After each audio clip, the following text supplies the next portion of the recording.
L'histoire des alliances ou unions selon la Bible a démontré à suffisance que l'alliance précède la vie commune ou la relation intime. Parlant des êtres humains, lorsqu'un homme et une femme vivent ensemble sans avoir au préalable fait un accord de vie commune, Amos 3.3, il y a mariage, mais la fondation est mauvaise. L'homme qui le fait a agi en insensé. Quand surviennent certains événements sur le couple, le mariage ne tient plus parce que la fondation ou encore le contenu du contrat qui les lie n'est pas ce que Dieu a dit dans ce genre de projet, dans ce genre de contrat. La motivation de l'union ou du mariage dans ce cas-ci n'est pas fondée sur la parole de Dieu. Jésus dit que l'homme ne doit pas séparer ce que Dieu a joint. Lorsqu'une union est faite sur la base de la parole de Dieu, c'est-à-dire lorsqu'un contrat qui lie un homme et une femme a pour contenu les articles de la parole de Dieu, Dieu veillera sur ce mariage. Dieu veillera sur cette maison à cause de la fondation qui la constitue. À cause de la fondation qui est constituée de sa parole. Je veille sur ma parole pour l'exécuter. Jérémie 1, verset 12. Mes frères, si tu veux que Dieu veille sur ton mariage, ce n'est pas par les prières à l'église, c'est en fondant ton mariage sur sa parole. Même si ce n'est pas Dieu qui choisit les partenaires, si ces deux respectent ce que Dieu demande de faire pour être ensemble, la fondation tiendra et Dieu veillera qu'elle tienne parce qu'il veille sur sa parole pour l'exécuter. Le choix du partenaire ne détermine pas la fondation, mais le choix du partenaire détermine le type de bénédiction que le couple aura. Un homme peut épouser une femme, même s'ils ne sont pas de la même religion. Mais s'ils respectent les principes de Dieu, pour ce qui est du mariage, ça ne doit pas se séparer. Ça tiendra parce que c'est fait sur la parole de Dieu. La bénédiction dans un couple est fonction du partenaire avec qui nous nous accordons et non du type de fondation sur laquelle l'union est bâtie. Mettre ta vie de couple en ordre ne veut nécessairement pas dire que tu seras riche, mais tout simplement que tu respectes Dieu. Il y a des hommes qui ont vu du jour au lendemain leur business grandir dès qu'ils sont entrés en relation avec une femme. Il y a des femmes qui ont réalisé en peu de temps ce qu'elles cherchaient à réaliser depuis des années.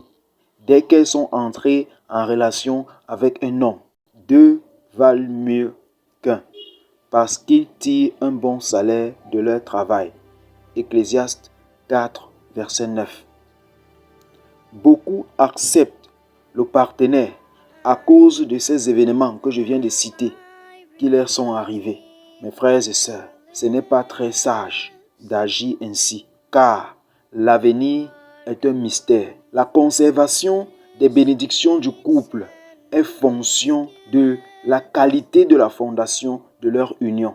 La fondation conserve la bénédiction. Si un immeuble est bâti sur une fondation non solide, s'il porte beaucoup de bonnes choses, des choses de grande valeur, car mes frères, ce qu'on dépose sur un terrain peut avoir plus de valeur que le terrain lui-même. Mais à cause du poids des bénédictions qui s'augmente au jour le jour, l'union va céder plus rapidement. La ruine sera grande. Il y a des hommes qui ont abandonné leurs femmes dès qu'ils ont eu un bon contrat. Il y a des femmes qui sont devenues infidèles lorsque la richesse est venue dans leur couple. Et si un couple a peu de bénédictions, cela ne veut pas dire que la fondation est mauvaise, mais tout simplement que le choix du partenaire n'a pas été bien pensé. Ce couple tiendra plus de temps à cause du volume réduit des bénédictions. Mais un jour, ça va céder. C'est pourquoi un couple peut vivre 5 ans, 10 ans, 15 ans, même avec des enfants, dans l'extrême pauvreté. Et un matin, tu entends qu'ils ont divorcé parce que l'un a dit qu'il en a marre de vivre ainsi. La fin d'une chose vaut mieux que son commencement. Ecclésiaste 7, verset 8. Chrétien, révise ta croyance. L'avantage pour un chrétien par rapport à tous les autres hommes sur la terre à faire la bonne fondation avant de bâtir leur maison, c'est parce que Dieu les a bénis de toutes les bénédictions spirituelles en Christ. Des bénédictions spirituelles. Et ce qui est spirituel est supérieur. Donc les bénédictions sont des bénédictions supérieures. Autrement dit, il y a plus d'avantages à être tous deux des croyants dans un couple et respecter l'alliance à Jésus-Christ, condition de la bénédiction du croyant, au risque de voir l'un toujours en train de tirer l'autre vers le bas. Si tu vis avec une femme sans l'avoir dotée, ou alors toi la femme, tu laisses les choses arriver comme ça, je me demande bien à quoi tu crois. Je me demande bien si tu as compris ce que veut dire croire en Jésus. Si tu te mets avec une femme ou avec un homme sans questionner sa croyance, ses relations avec le Seigneur Jésus, ce que je te demande, c'est si tu comprends même ce que tu crois là. Le copinage n'est pas pour le chrétien qui veut faire les choses avec le Seigneur. Le viens en reste, l'adultère, l'infidélité dans le couple n'est pas pour le chrétien qui veut que le Seigneur lui donne la supériorité sur les forces des ténèbres. L'alliance avec Jésus n'autorise pas la polygamie à cause de nombreuses bénédictions qui en découlent. La polygamie est source de division. Si tu veux être la tête et non la queue, ce que Jésus a prévu pour toi et non ce que tu veux et quand tu veux, le Seigneur ne nous bénit pas parce qu'il ne veut pas nous bénir, mes frères et sœurs, mais à cause du poids des bénédictions qui se déverseront dans notre vie et qui nous détruira à cause de la qualité de notre fondation. C'est par prudence que le Seigneur agit ainsi. Un héritage accordé à un enfant mal éduqué lui fera plus de mal que de bien. Si tu veux les bénédictions du Seigneur Jésus et non les bénédictions que le monde te donne, que le monde te propose, tu dois faire ce que Jésus veut et non ce que tu veux. C'est pour ton bien. Si tu ne crois pas, tu peux toujours te contenter de ta force et des miettes que le monde va te donner, qui sont notamment et très loin inférieurs à ce que Dieu a prévu pour toi et pour tes enfants. Si, avant même leur naissance, tu leur inculques cette éducation lorsqu'ils sont encore dans le ventre de ta femme. C'est pourquoi aussi, pour une femme enceinte qui se donne à l'alcool, à la cigarette, à l'infidélité, aux musiques mondaines, ne soyez pas surpris, chers parents.